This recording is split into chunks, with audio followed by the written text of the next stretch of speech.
This is the actual document of Boyd's where he proved that by altering the field in a falling body, the magnetic field, it reduced its mass gravity equivalent and canceled out the effects of gravity to a certain percentage.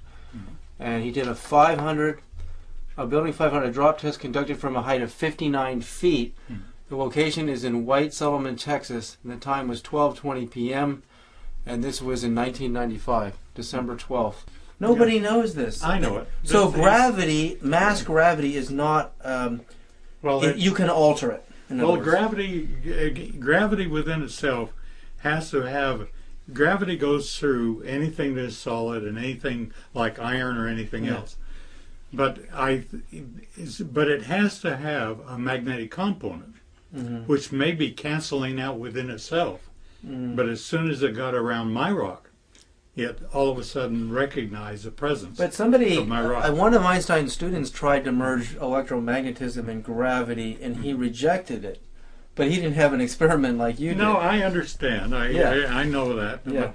But see, nature never uses English. It doesn't speak. It doesn't speak any language. But yet it's talking to us all the time. Right. And the key thing is to identify what it's saying. Does Lockheed Martin or does anybody possess working anti-gravity technology right now? Or are we still trying to understand how these ET craft are working? Have we reverse engineered the technology at Roswell successfully? Which would mean some of the UFOs we're seeing now that are silent and hovering. I've given you the Lazar tapes, and that's as far as I can talk. Okay. That's good. It's only because I got the Lazar tapes from a White World forum. Right. And but you can't say anymore. Well, people kept encroaching on Area 51, such that Area 51 is now being moved to Tooele, Utah. Here's one thing. This makes sense to me. If you can cancel out gravity in a falling body, and you can even reduce a percentage of the effects of gravity for aircraft, it would take less fuel. They would be more efficient, and they could hover with less energy, and that much I can figure out. And the atmospheric edge of the Earth will be meaningless. Would you like to see a picture of the nuclear-powered aircraft? Oh, yeah.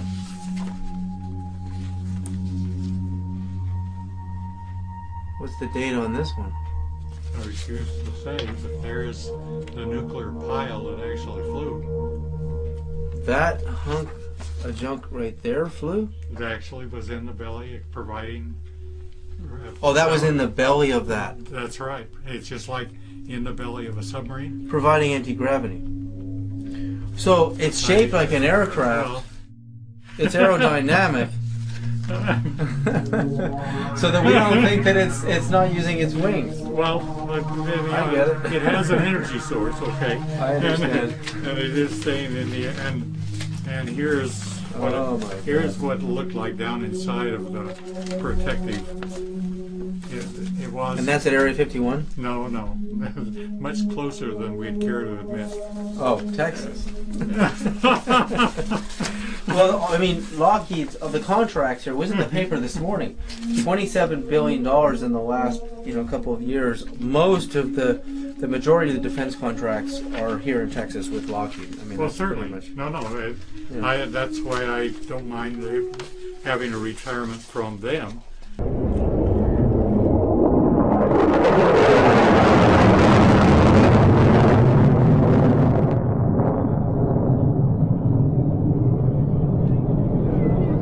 One of the old-time developments. Oh.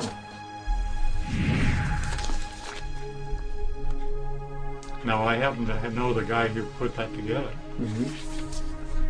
How far does this date back? March? No, Mach 1.2? I know it doesn't say, but in actuality, it's way, way back. The first, we must be at least 30 to 40 years. 60s? After the Roswell crash, in the first week of July of 1947, it is alleged that the alien bodies in the craft are taken to Wright-Patterson Air Force Base in Dayton, Ohio. That's where the alien bodies in the craft were taken. What Boyd Bushman is holding up is a document that states that a reverse engineered nuclear powered flying saucer that has a ceiling of over 60,000 feet, a range of 3,000 miles, nuclear powered anti-gravity saucer that we reverse engineered from the alien craft, and he knows who did it. He's testifying.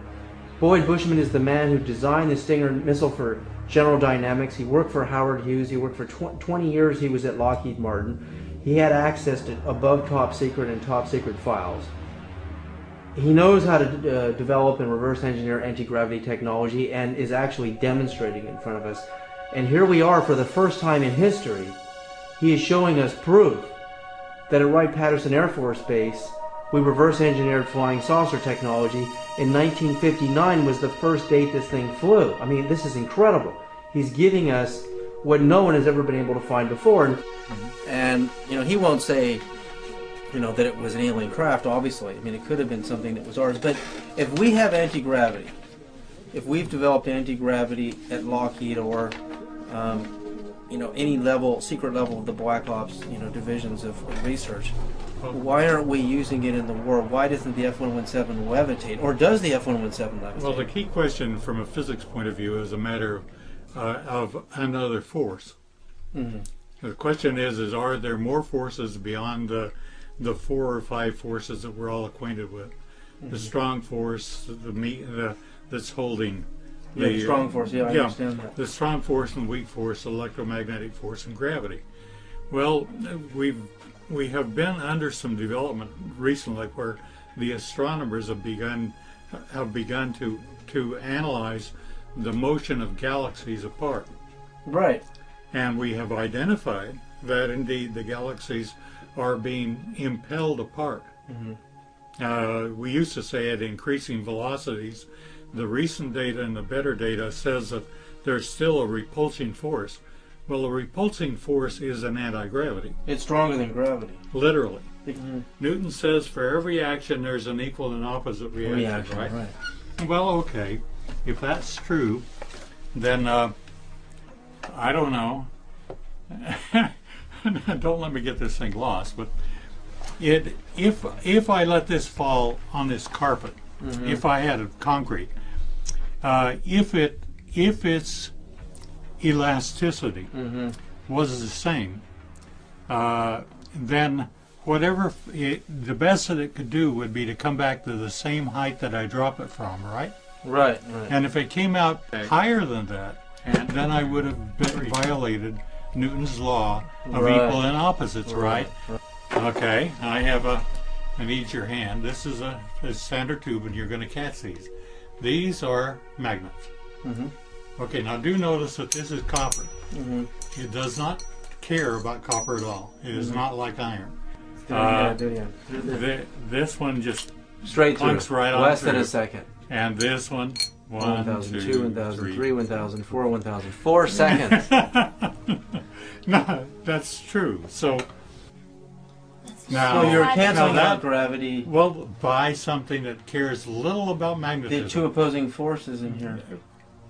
It's a matter of what is the aluminum doing. What does it care about moving electrons? Right. Similarly, over here, I have aluminum. On May 24th, 2003, Jeff Willis got some of the most amazing footage of a daylight flying saucer I've ever seen.